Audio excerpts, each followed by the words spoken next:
What's up, everybody? We are live, going to be breaking down UFC Vegas 7, and we have a lot to talk about. I mean, I woke up this morning to some unfortunate news, and I see that Grant is now fighting Rodriguez.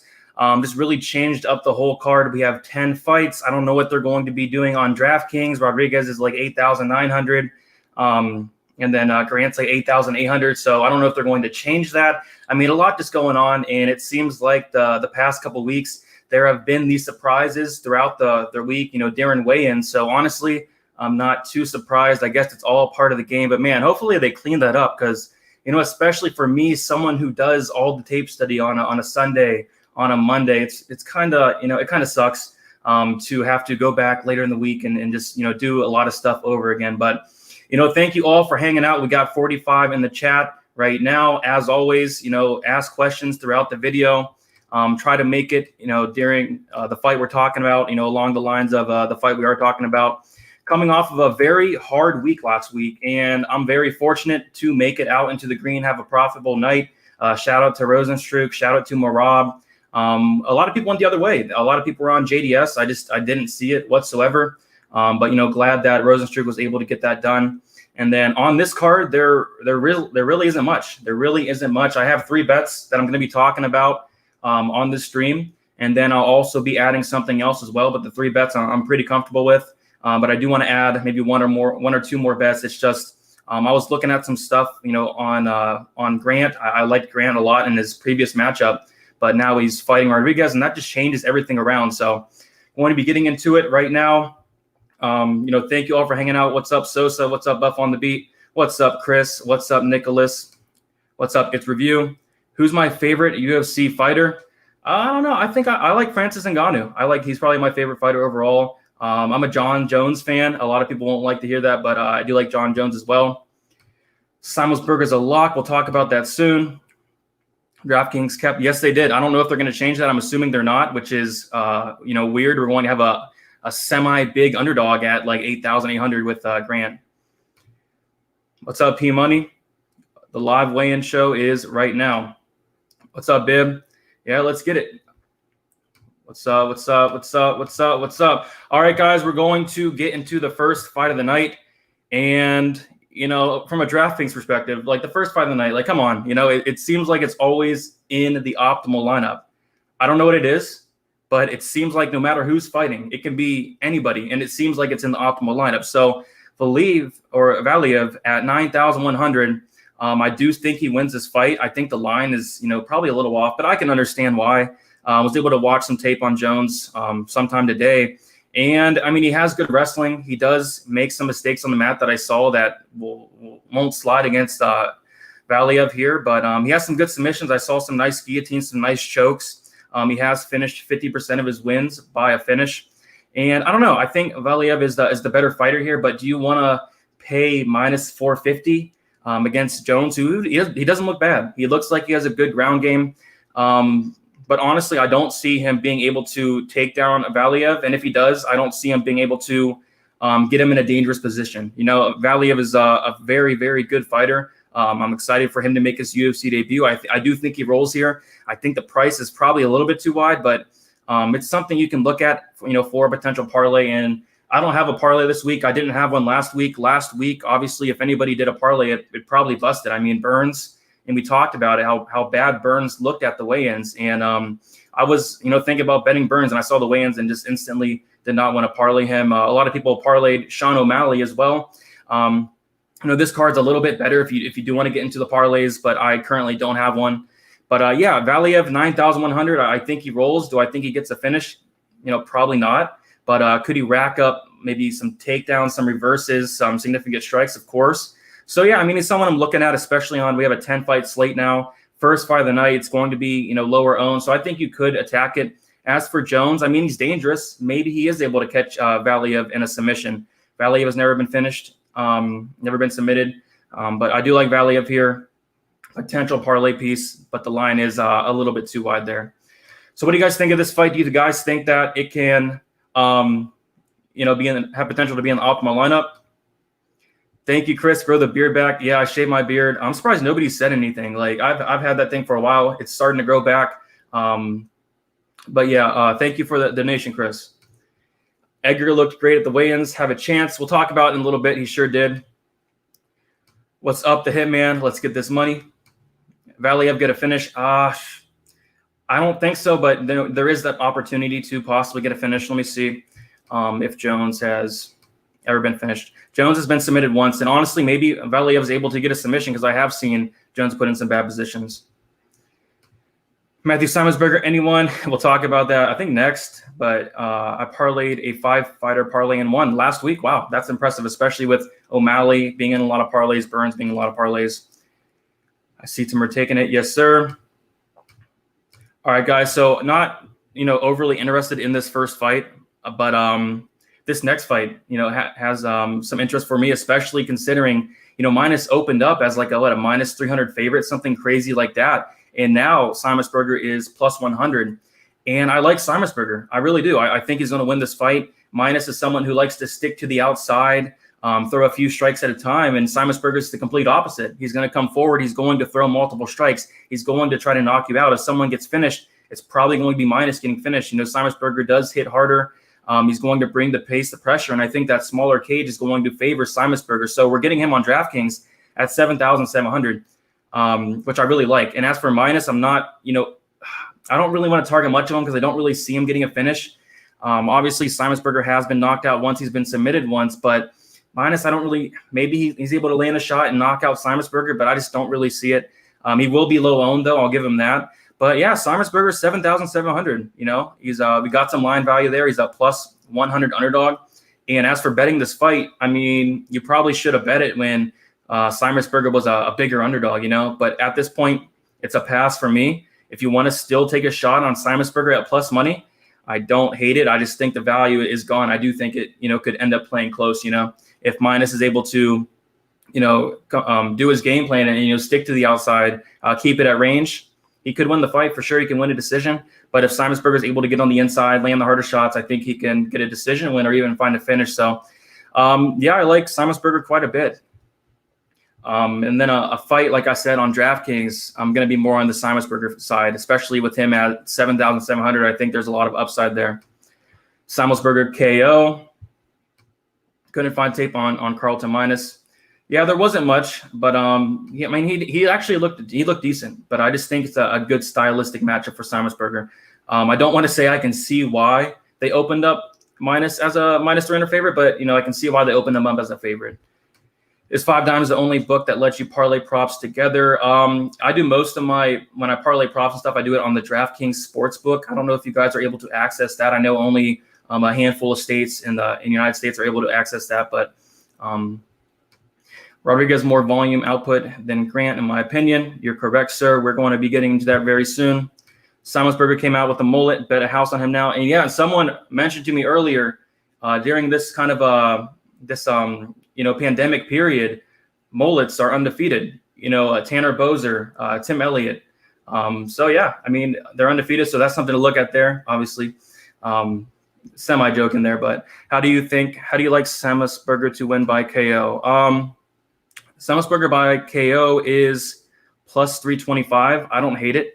Personally, not going to be touching it, but it's not a bad look to look at. And also, guys, I only have 3 bets I'm going to go over tonight with you guys here. It's going to be really important to follow me on Twitter, DFS_numbers, or follow me on even Instagram, DFS by the numbers, because I will be adding, I'll tell you guys right now, I'll be adding a play or two. I don't know what I'm going to be adding yet. I have my eye on a couple things. I want to see where the lines kind of move. And I have a potential parlay as well with one of the fighters on this card and a fighter on next card that I really like. But yeah, make sure you guys follow me on there so you do not miss that out. And then I'll also be doing, like I did last week, my betting breakdown video. A lot of people like that. It's straight. It's to the point. About 10 minutes going over the best bets for every single fight. A lot of people seem to like that, so I'll keep doing that as well. He has a mullet. Put the house on him. This guy picks with no confidence. I mean, for DraftKings, you really can't have all that confidence. You got to play both sides. You know what I mean? But from a picking perspective, it's really hard to have confidence on, a guy like Simonsberger, 2 guys making their UFC debut. But, you're right. We got to look at it from both ways, though. Yeah, the DraftKings Sportbook is great. Solecki versus Hubbard to go the distance plus high volume. Yeah, I do think that goes to the distance there. Tim Elliott lost to Brandon Royval. You were correct. All right, got to get this guy out of the chat here. All right, so next we will get to the next fight and the people's main event. I mean, Villanueva versus Jordan Wright. What an ugly fight, you know. This reminds me of that Dawkins fight last week where we don't want to play this fight, but we kind of have to. And shout out to Dawkins. Dawkins looked fantastic. That was awesome. What a knockout. That knee, it was fantastic. That was awesome. And then we got Jordan Wright and Ike Villanueva. Villanueva 8,200 on DraftKings. Wright 7,700. Looking at the line here, I'm honestly a little bit surprised. It seems like everybody's hating on Jordan Wright. I'm surprised he is the slight favorite here. I don't know about you guys, but honestly, I think Villanueva should be probably the slight favorite here. So that line did surprise me a little bit. But, you know, watching the tape, I'm not impressed whatsoever with Villanueva. And I don't know. You know, he's been knocked out 2 times. He's been submitted 3 times. Of course, Jordan Wright got knocked out by Anthony Hernandez. That got overturned because Hernandez popped for marijuana. But I don't know. I'm more impressed with Jordan Wright, believe it or not. Both of these guys are extremely low level. And I see a lot of good points out there. The small cage, I think it could help out Villanueva if he was the type of fighter that would go out there and pressure, go out there, try to, you know, knock him out. But he's more of a guy that lets his opponent dictate the pace. And against Jordan Wright, you're not going to win that fight. So if Villanueva comes in here, changes things up, and does pressure, I think he's going to win. I just haven't seen much of that from him, you know. So my pick is still Jordan Wright. You know, thought he would be an underdog. I'm not going to bet this, but I do have a bet on this fight. I really like the under 1.5. I got it at plus 100. I saw that line. I bet it right away. I thought that was off. It's now down to minus 125 for the under 1.5. I'll tell you why. Obviously, both these guys have been finished. Both these guys, I do question their durability. Jordan Wright's been out of the first round 1 time in 11 fights. And when he did get out of that first round, he got a finish, you know, a couple seconds after. So that under 1.5 hit in every single Jordan Wright fight, all 11 of them.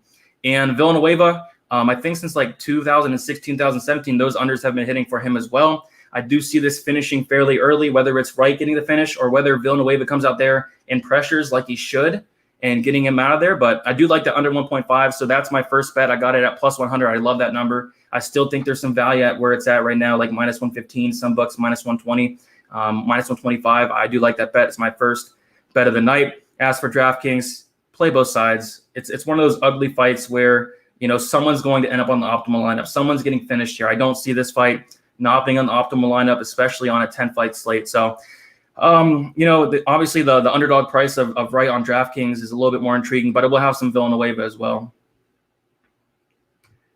Wright weighed in at 200. You are correct. So Villanueva looked good on the scales, and Wright weighed in about 5 pounds under, and I don't really know what to think about that. I mean, I think he's going to be the faster fighter in there, but coming in 5 pounds a little bit lighter, that's a little concerning there. Shanna Dobson, all right. I mean, I hope not. So my 3-pot parlay: Mariah first round finish, Simonsberger bout ending in no distance, and Pedro ending inside the distance plus 1380. Plus 1380, that's a good line there. Villanueva has good conditioning and a granite chin. I like Ike to knock Wright out in the second. I kind of disagree with the granite chin, but he does look in great shape. Yes, sir, he did not look too bad at all. I'm telling you, Ike said he was going to knock him out worse than Fluffy did. Bet the house on Villanueva. Don't bet the house on either of these fighters. This is so low level. If he comes out here and fights a good game plan, I do think he can knock out Wright, but I just haven't seen that as much as I'd like to. Ike didn't look great at weigh-ins. Wonder how his cardio is going to the fight, and Wright being unknown outside of 1.5 is scary. I mean, I like it. I think it does finish. And honestly, I did think Ike looked, you know, pretty good. He looked better than I expected him to. Are you doing the Odds HQ panel tonight? Yes, I am. We're going to be going live at 9 p.m. Eastern time. You guys come check that out. But I will quit MMA if Dobson wins. I'm with you. No, just kidding. But I don't really think she wins. Yeah, not a fight you want to bet the house on.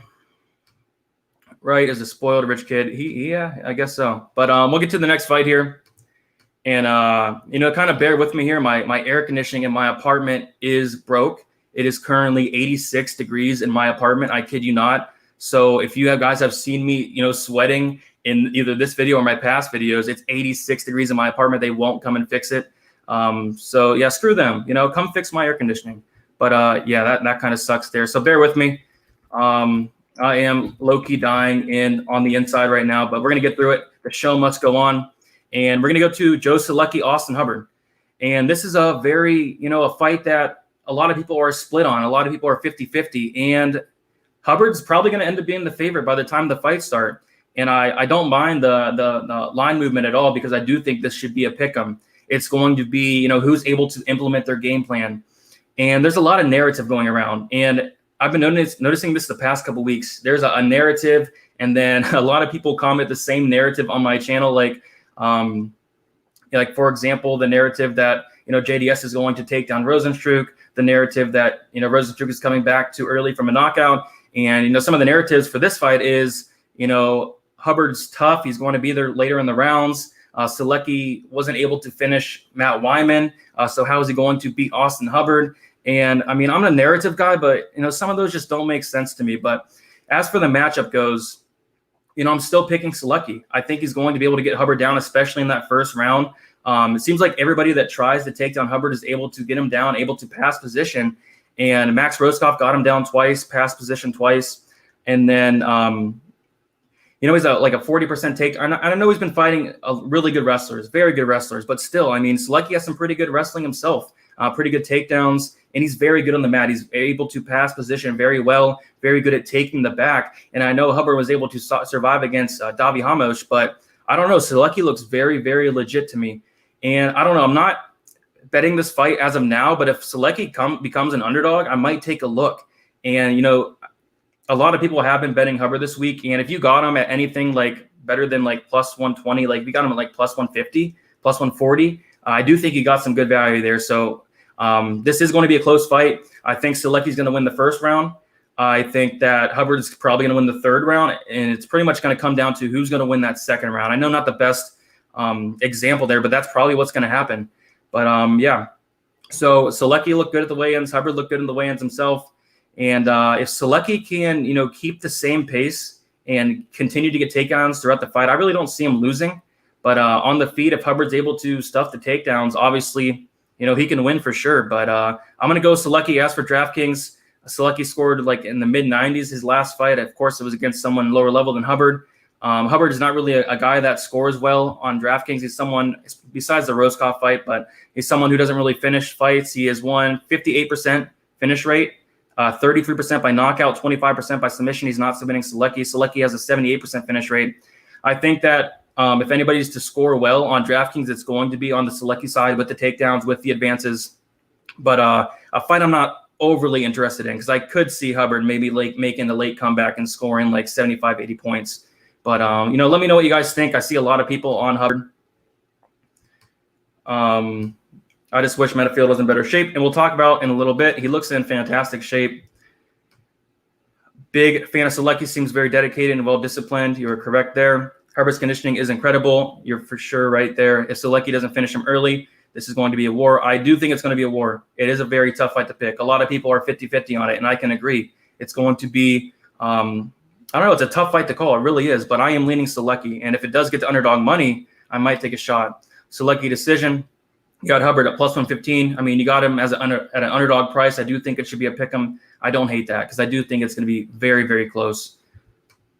I see this fight playing out exactly like Miller-Pichel. Maybe possibly, I think that Solecki has probably some better cardio than Miller, though. Hubbard has been training with Justin Gaethje. Both had chances to finish their last fight, and they didn't. True. But I don't think Matt Wyman's ever been submitted. And if, Solecki was going to get a finish, it probably would have been by submission. Hopefully Joe can keep up with Austin's cardio. You think Joe is completely outclassed on the feet? I don't think he's completely outclassed. I see a lot of people saying he's in huge trouble on the feet. Hubbard's someone who doesn't pack the most power. I think that he does have the advantage on the feet, but I don't think it's like something crazy. You know what I mean? Solecki with the ground control. Exactly. I think he can get some ground control, but I don't know. Hubbard has been working on his get-ups. I mean, he looked pretty good in the Roskopf fight. And of course that was Max Roskopf, someone who came in on short notice, someone who tweeted out on Twitter that he's been injured for the past couple weeks before the fight. Hubbard gonna quit on the stool. That is funny. No, he's someone who would never quit. Hubbard better resume, and he's no quitter. You're right. Hubbard first round KO. Bold prediction there. Solecki looked pretty bad in the striking. Yeah, it's something he's been working on. I do see improvements every single time he fights in his striking, so maybe I'll come in here looking a little bit better. Believe Solecki did have COVID, so I hope this didn't affect him negatively cardio-wise. Yeah, that's something to think about as well, but it's going to be a good fight. Personally, not going to bet it unless Solecki gets to dog money, because I do think there will be some value there. This fight's probably going to be a split decision. I don't really see it finishing. But with that said, we'll get to the next fight here.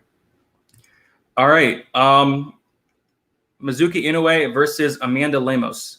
And another fight. Like this is another one that's really, really hard to call. Like Amanda Lamos looked fantastic at the weigh-in. She really did.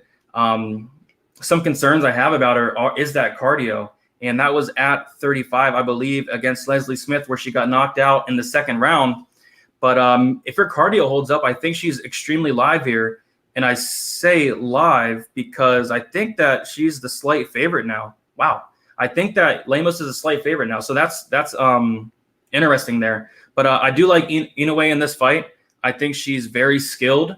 I think if she can survive that first round, she hasn't been finished ever. She's very tough. She was able to survive 5 rounds with Gina Janarova, someone who we just saw go out there and dominate, which is awesome. But Inoue, in 19 fights, she's 14-5. She's never been knocked out, never been submitted. I don't see Lamos submitting. Inoue, she has a very good ground game. But yeah, I like Inoue to win this fight, although it's very close. I think that Lamos probably wins that first round, but I think Inoue is going to be able to slowly take over after. If this gets on the mat, I do favor Inoue. And there's something I want to point out as well, and this is interesting, and I'm just going to talk about it on my betting breakdown for tomorrow. So Amanda Lamos, she has never been to the scorecards in her MMA career. She has lost once by knockout, and she has 100% finish rate, 71% by knockout, 29% by submission. So that is very interesting to me. You know, she's never been to the scorecards, and a fight doesn't go to decision is plus 150.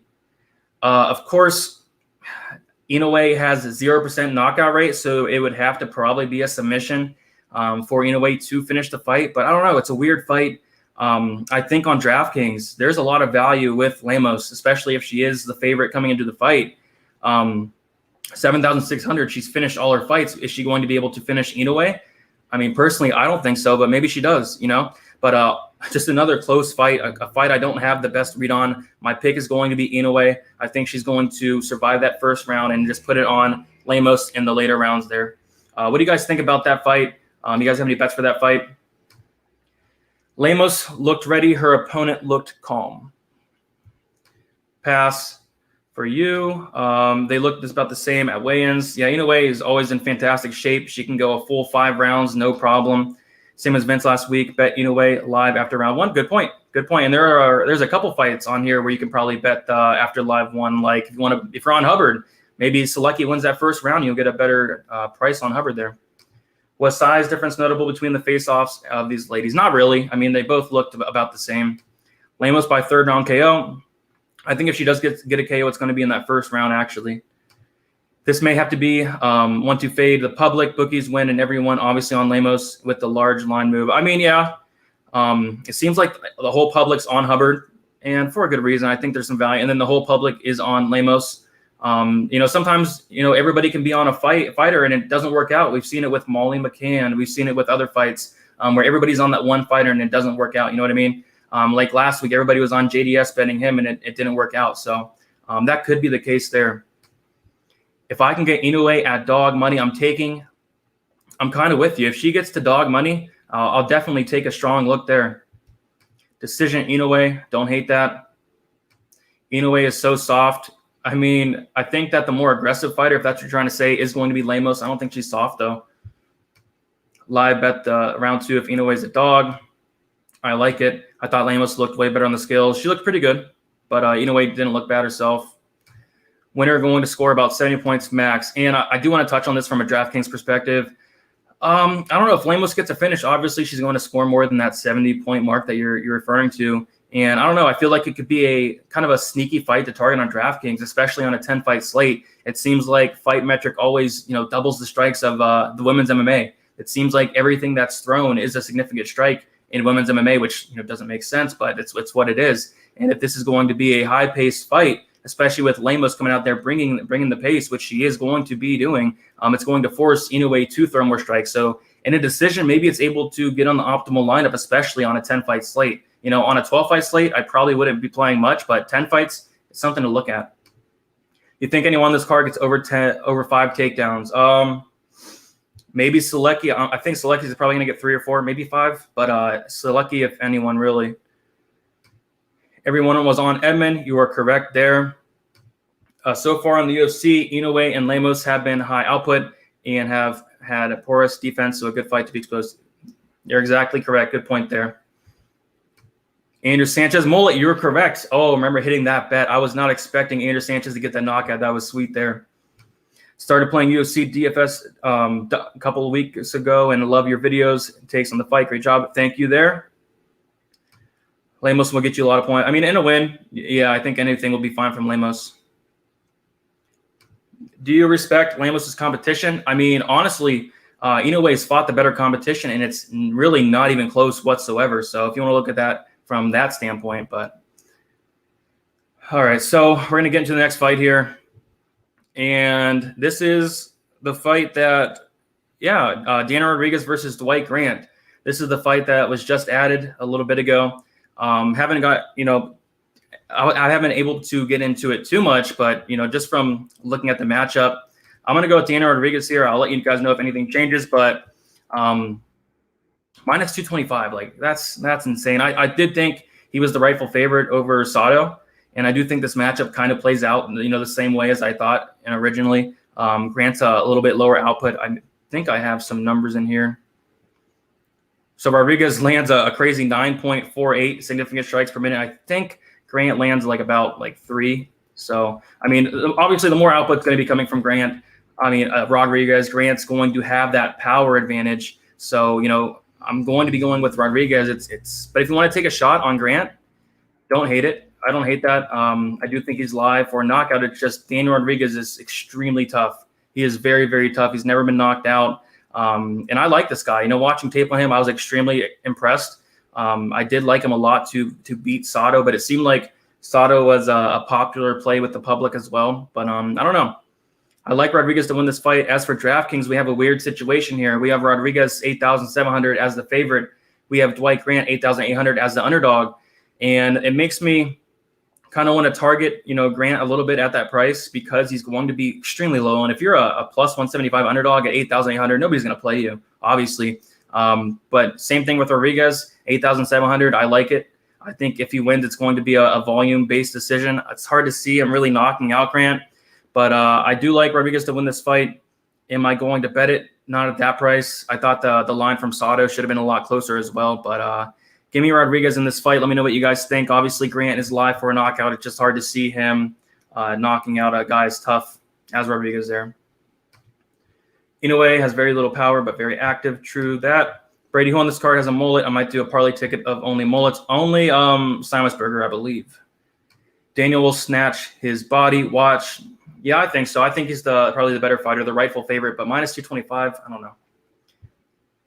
Any interest on Grant versus Rodriguez, both being 8,700? Talked about it a little bit.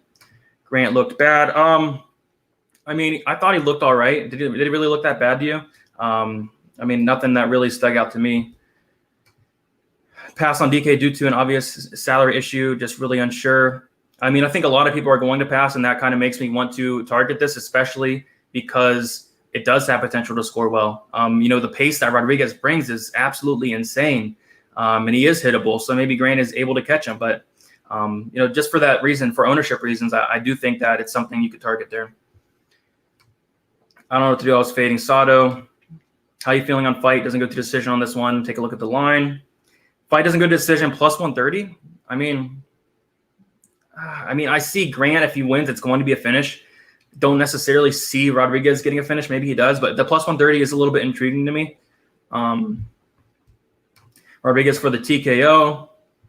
Rodriguez, crisper box. And I think what it comes down to for me is Rodriguez is going to have more output and a ton more output. So as long as his chin holds up, and it's kind of the same breakdown from Sato, as long as his chin holds up, I don't see him losing this fight. Rodriguez parlay, let's go. What's up, Boston Nick?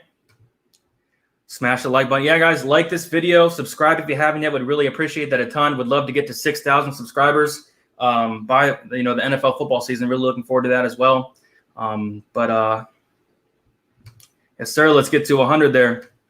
I don't know how in DraftKings you have a three prop parlay and a fighter pulls out, doesn't give you your whole money back, leaves it at 2 prop parlay. Yeah, that's true. If one of those comes out, you're going to be stuck with that. I saw some people parlaying, Agapova and Grant, or Agapova and Rodriguez when they were fighting their original opponents, and now they're just going to have a straight bet on Agapova, and that kind of sucks, especially if she's like minus 1,000.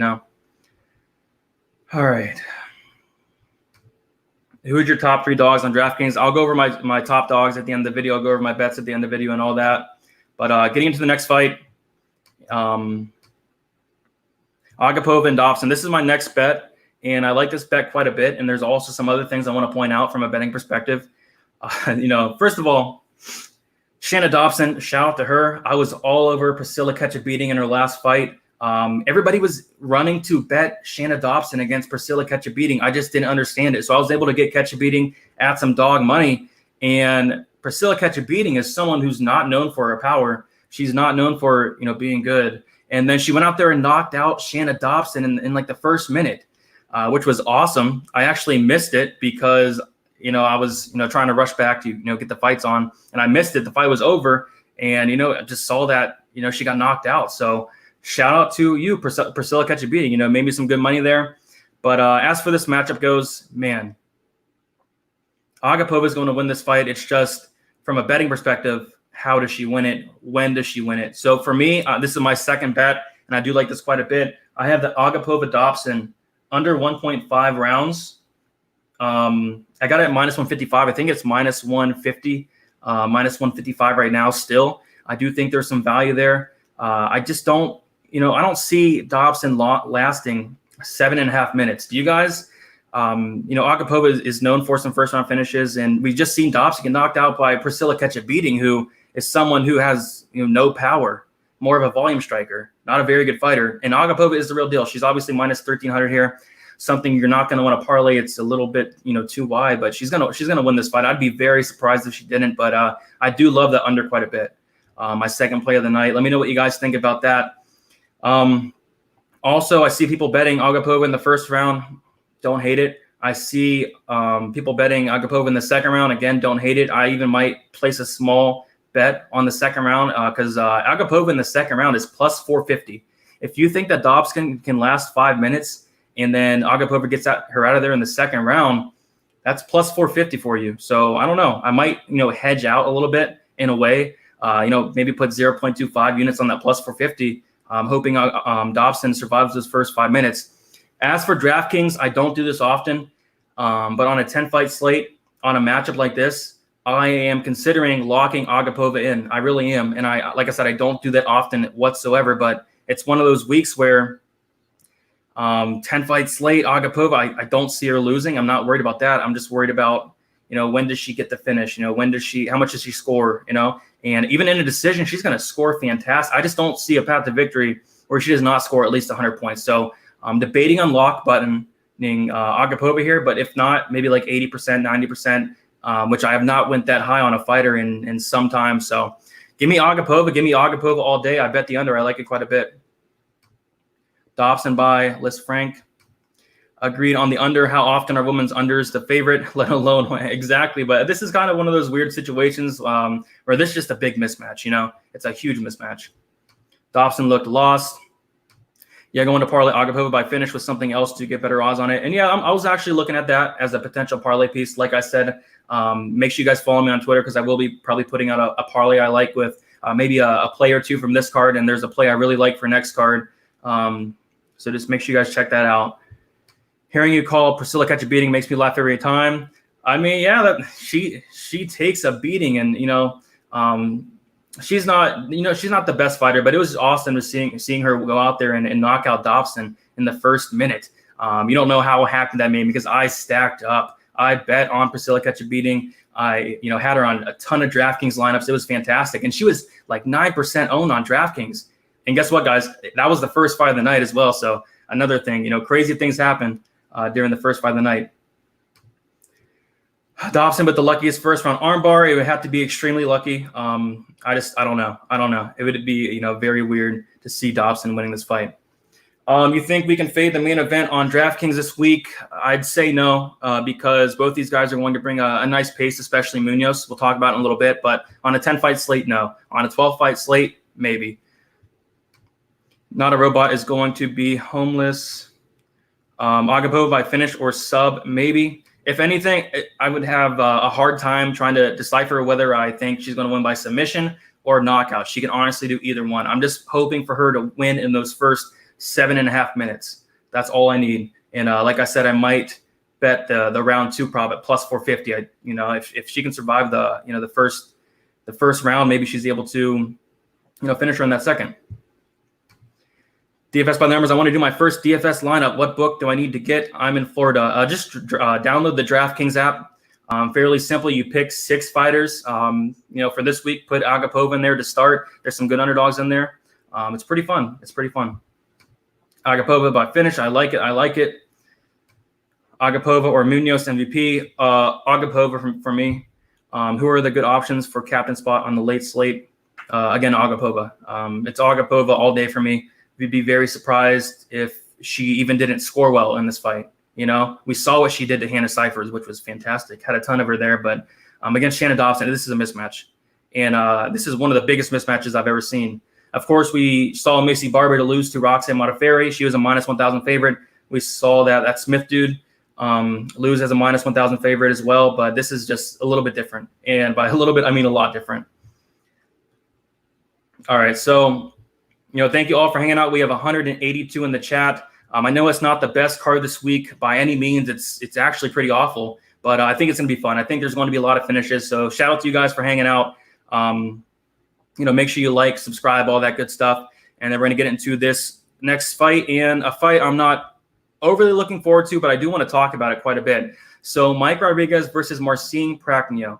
Mike Rodriguez is someone who has screwed me over in the past, not really from a betting perspective, but from a DraftKings. I remember last summer, he was like minus 400. He was like 9,400 on DraftKings against John Allen. And he ended up losing that fight and kind of screwed me over a little bit there. And then he was like a minus 230 favorite against someone else a couple months ago. He lost that fight as well. So basically what I'm trying to get at is this guy is not trustworthy. This guy, I do question his durability. He's been finished once by knockout. He's been finished once by sub. It's just, this is a fight he should win. This is a fight he should win. This is a fight that he should absolutely win. And, don't bet on this fight from either side. Really, really don't do it. Both these guys are so untrustworthy. Prachnio has been finished 3 times by strikes. He's been knocked out twice in the UFC, once by Sam Alvey, which is obviously a big red flag, and then once by Ankalaev. So he took a 2-year layoff, and he, on the scales, he didn't look all that impressive to me. And then, just looking at them, going face to face, like Rodriguez is bigger by a good margin, So what I'm trying to get at is Rodriguez should win this fight. Don't bet it. If you want to take a look at betting Rodriguez, maybe inside the distance, minus 140, KO prop, minus 130. If you were absolutely wanted to bet on this fight, I'd do that. But as for DraftKings, 8,900, I do think this finishes early. I was absolutely tempted to bet the under 1.5. I didn't do that. I already have a couple unders, but I do think this probably hits the under. Prachnio has been finished in the first round, both of his fights. And then, I don't know. I was listening to some interviews, and I guess that Rodriguez is doing some type of streaming, I think. Like he's playing some video games or something. He said he's been doing that the whole time. Kind of concerning there. But Prachnio said he's been working on stuff the whole time. He's been working on being more like passive in a way, like trying to, slow things down a little bit, slow things down. And I don't know. But as for DraftKings, Rodriguez is a fine play. Prachnio at 7,300, he's going to be low owned. He has potential.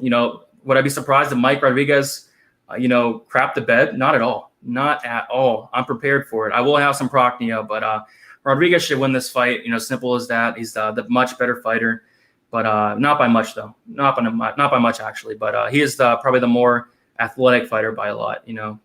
More skilled, but something you really can't try. It's a really weird fight there. Marcin going to be under 5% owned. No, not under 5%, not on a 10-fight slate. I was thinking maybe low 20s, 15%, 20. First time I've seen Procopio fight against Albi, absolutely horrible. I mean, Rodriguez should win this fight all day. Man, this card is reminding me of Edmund Brunson card. Can't wait for 2 fight cancellations tomorrow at 7 p.m. I hope not. This was bad enough. Like, I woke up to the news and a little upset considering I put in all that work earlier in the week, but it happens. Fight ends by KO at -220. Think this is a good parlay leg. Don't really love that line all that much, but probably does hit. How much money should you put in? I personally do the 150 max, and I do it twice. It's $1 each, so I do a lot. I do a lot more than most people, and I do a bunch of cash double ups. If you're just starting out and you maybe want to do a lineup, you can do a $12 single entry. You can do a double up, a $25 double up. Those are always good contests. There's a $1 contest 20 max you can enter. There's a $3 or $4 20 max if you want to do more than one lineup. But if you're just doing one lineup, maybe a double up, maybe a single. I want to do small bet lineup. Yeah, just maybe like a single lineup, like a $12 entry. Get 6 fighters in there. Just joined. Didn't miss anything from weigh-ins. Just the fact that we have a new fight, Rodriguez versus Grant. That's about it. And then Mike Rodriguez looked fairly bigger than Procopio. Procopio KO is plus 450. I mean, if you want to take a shot, it's just something I want to stay away from 100%. All right, so we're going to get to the co-main event, and this is my third bet of the night. And, of course, there are some things I'm looking at. Usually have more bets by this time, but with the Grant fight and the Rodriguez fight, everything changing, I'm kind of a little bit behind. But I will be adding some bets for sure that I'll talk about tomorrow. So make sure you guys follow me on Twitter, DFS_numbers. Instagram, DFS by the numbers. My DMs are always open for any questions at any time. I'm fairly good at replying. I do this, full time, so I'm able to spend, all my time on this. So I'm able to reply to people, fairly often. All right, so Menifield versus OSP. First of all, I just want to say the line's closing up a little bit. And again, I don't really understand it. It kind of reminds me of last week where the Rosenstruck opened up at like -170 and then closed down towards the pick'em. Kind of the same thing here. A lot of people are on OSP. I don't really see it. There's a lot of narrative going around, and trust me, we talked about the narrative. Like, one person says something, and then I get the same comment on my video 20 times. But the narrative for this is Menifield. He's first round or bust. The narrative for this is if OSP gets him down, Menifield's getting submitted right away. And I don't think that's true. I don't think it's true that Menifield's first round or bust here. So I like Menifield quite a bit. I have a bet on him. I have 1.5 units on Menifield at -130. I like that bet quite a bit. I think he wins this fight. I saw an interview with him. He said that, ever since he lost against Clark, he's been working nonstop on his cardio. I saw a picture of him on Twitter. He looks very slimmed down. At the weigh-ins, he looked very, very good. He looked a lot better than OSP. OSP looked fine, but, just the muscle mass of Menifield, he looked fantastic. OSP is someone who tends to gas out as well. He doesn't have the best gas tank either. Menifield also, during that Clark fight, he used a lot of energy stuffing those takedowns, and Clark grinded him up against the cage a lot of that first round, second round, and that takes a lot of energy. Is OSP going to do that? No, he's not. OSP averages about 1 takedown for 15 minutes. Obviously, Clark is a way better wrestler, and it's really not even close. And OSP 31% takedown accuracy, Menifield 85% takedown defense. And some things I want to point out is watching the tape back from the Menifield fight. A lot of people are taking negative things out of that. I took some very positive things out of that Menifield fight. He looked great in the takedown defense department. I mean, he stuffed the first 7 takedowns of Clark, something like that. I think Clark was 1 for 10 on takedowns. A good wrestler like that, stuffing the takedowns. He knew what he was doing in there. Menifield knew how to stuff the takedowns, and he looked good. He looked good doing it. The problem was that gas tank. And, sometimes these undefeated fighters need to taste defeat to go back to the drawing board and see something to work on. And that's exactly what's happening here. Menifield knows that, his weakness is that cardio. The weakness is what happens if he gets out of that first round. So I do believe he's been working on that. And just the matchup itself, take the cardio out of it. I like Menafield. I don't see OSP taking him down. Menafield hits like an absolute truck. He even almost knocked out Clark the last fight, hurt him pretty bad. OSP gets rocked, hurt in pretty much every single fight. And I don't know, OSP is 37 years old. I think he's towards the end of his career. He's been looking awful in, the past couple of fights for the past couple of years. Menafield's the hungrier guy, up-and-comer, the younger guy. I like Menafield a lot in the spot. I just don't see why the line is closing. But it's fine. I'm content with going against a lot of people. I like Menafield a lot. I think he knocks him out. I really do. If OSP takes him down, will he submit Menafield? Probably. But do I see him getting down Menafield? I really don't. I'd be surprised. I'd be really surprised. Menafield also showed he had a great chin against Clark. I know it's Devin Clark, doesn't have the most power, but he showed a good chin. He took a lot of clean shots.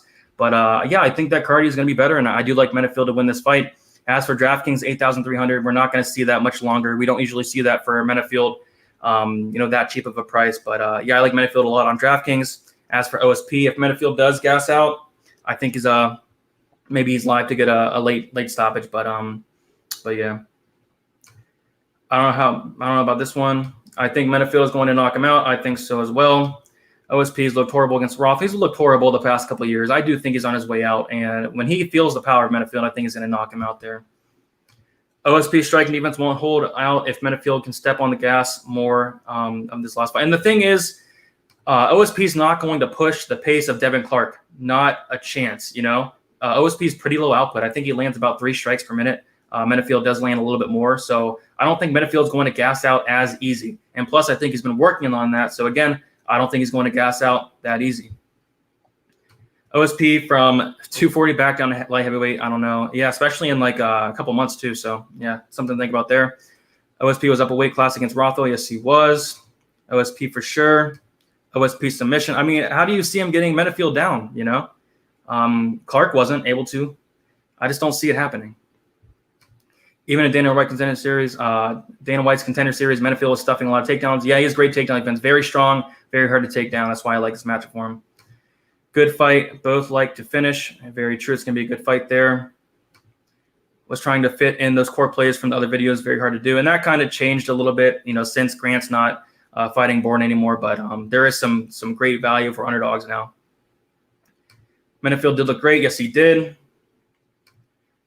Joe, just be careful with the under. OSP does have a chin. He does have a chin, but he's able to recover, but he has been rocked quite a bit. I think he's been knocked out twice. And Menafield does hit extremely hard. But that's my third bet of the night. We're going to get into the main event here, talk about it a little bit. So Muniz Edgar.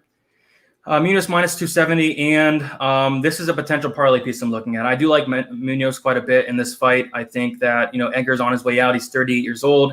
He has not been looking the best the past couple fights whatsoever. I do question where Edgar's at. I do question his durability. And Edgar looked fantastic at the weigh-ins.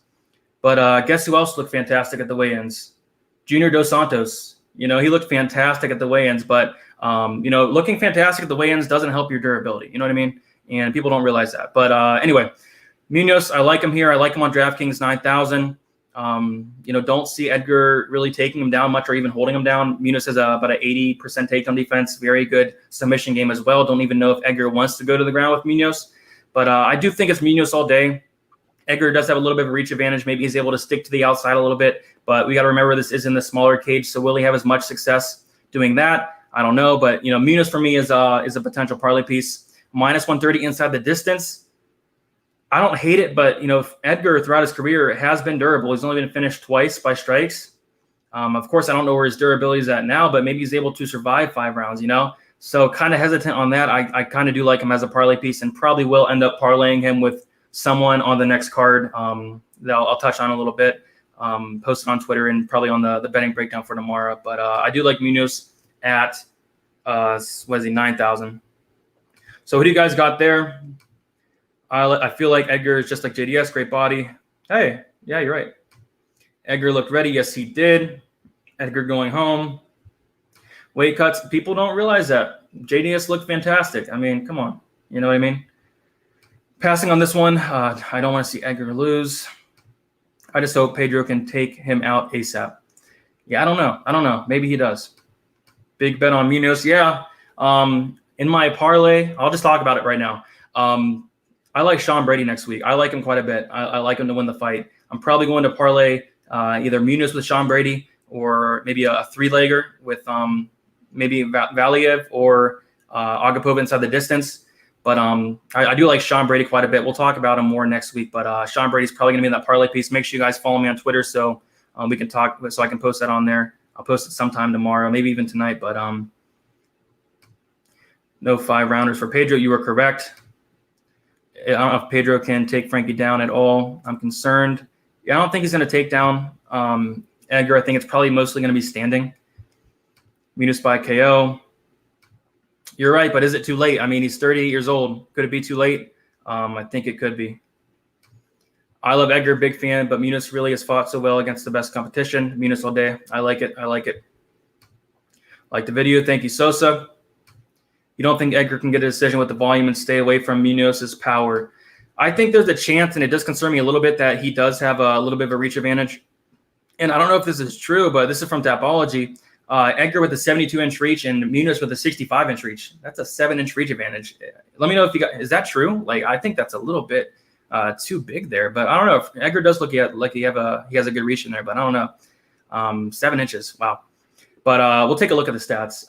Significant strikes landed per minute for Muniz, 5.3. Edgar, 3.6. Obviously, he's landing a little bit more. And a lot of that is because Edgar does, have a lot of fights that end up on the mat. But I do think Muniz is going to be landing the harder shots. And I do think he's the more durable fighter. He's never been finished. And I don't see Edgar finishing him here. So Muniz inside the distance. I mean, touched on it a little bit. I don't hate it. But I'm probably just going to parlay it straight just in case Muniz does take him to decision. Edgar fights smart to a decision win. I don't see him getting into a firefight like Garbrandt did, uses reach and footwork. He could, but, in the smaller cage, it's really hard to do that. You know what I mean?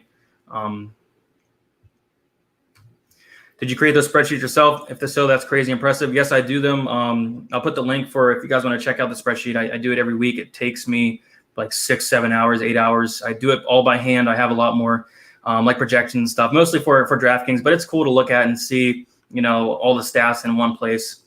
But yeah, it does take me a while. I wish there was a way to copy and paste some stats, but I do have to do it by hand, which sucks. Brady just checked ESPN and they have Edgar at 68 and Muniz at 65. Yeah, that sounds a little bit better. I don't know why Tapology has that. But we're at 52 minutes. I'm going to take the next, 5 to 10 minutes to answer any questions you guys have. I'm going to go over my bets right now. I'm going to go over my most confident plays. I'm going to go over my most confident underdogs. But my bets, I have Menifield 1.5 units, minus 130. He's now at minus 110. I think it's some good value there. Agapova Dobson, 1.5 units on the under 1.5 at minus 155. I think it's like minus 150 now. Wright and Villanueva under 1.5 rounds. Got it at plus 100, 1 unit on that. I mean, I really like that play. So those are my 3 plays so far. Like I said, I'm going to be posting my other ones sometime soon on Twitter, Instagram, all that. So most confident picks, I do like Muniz. Menifield, I'm pretty confident in that. Mike Rodriguez, he should win, but just not too much confidence in that. Agapova, obviously. Dana Rodriguez, I'm confident in, but I do think the line should be closer. Obviously, no confidence in the Wright, Hubbard, or Lamos fight. I think those are all going to be very close. And then Valeev, I'm obviously pretty confident in that. So underdogs, and this is more from a DraftKings perspective, underdogs I'm looking at Jordan Wright, 7,700, great underdog play. Simonsberger, 7,700, great underdog play. Jones, first fight of the night, crazy stuff has happened before. Maybe he's able to lock up a submission. 7,100, don't hate that. Austin Hubbard, I just don't really see him scoring all that well. I do think he's going to be on his back a lot in that first round. Maybe he gets a late finish, but then again, how much is that going to score? Lamos, she's finished 100% of her fights. 7,600, yeah. I mean, I think she's a fine underdog play. Dobson, no. Procopio is a fine play, a fine pump play, just in case Rodriguez does, crap the bed like he has done in the past. OSP is fine if you're on OSP. Maybe Menifield does gas out. And then Edgar's a fine pump play as well. As for stacking and cash, I don't hate it. I could see a scenario where this does go later in the fight or even to a decision.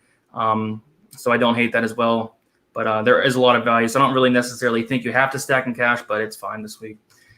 All right, guys, I'm going to spend the last 2-3 minutes answering some questions here. Munoz plus Minifield plus Rodriguez plus Solecki plus Agapova. You like the Hail Mary? I mean, yeah, I like it, but it's not something I'm going to do. Trying to sign up on Patreon, but not accepting my debit card. I think they do, right? Yeah, they accepted mine. So I think that should work there. I mean, if you have any more questions or problems, just contact me on Twitter. I'll try to help you out as best as I can. He's going to have to pass the Costa's Rage. Muniz by points in Agapova round 2, 2000. If you want to take a shot, to remove Agapova, don't think. Okay, I won 500 on a scratch off. I'm putting it on Ike Agapova inside the distance and a Minifield parlay. Be careful with that Ike. It's not a fight you really want to target there, but maybe he's able to get it done. Again, maybe that's it's tough to put that in a parlay as well. The Hubbard fight's gonna be pretty close. Thank you. I really appreciate you guys hanging out here. I'm probably going to get out. I am sweating very bad. It's like 87 in my apartment right now. Hopefully they fix that soon.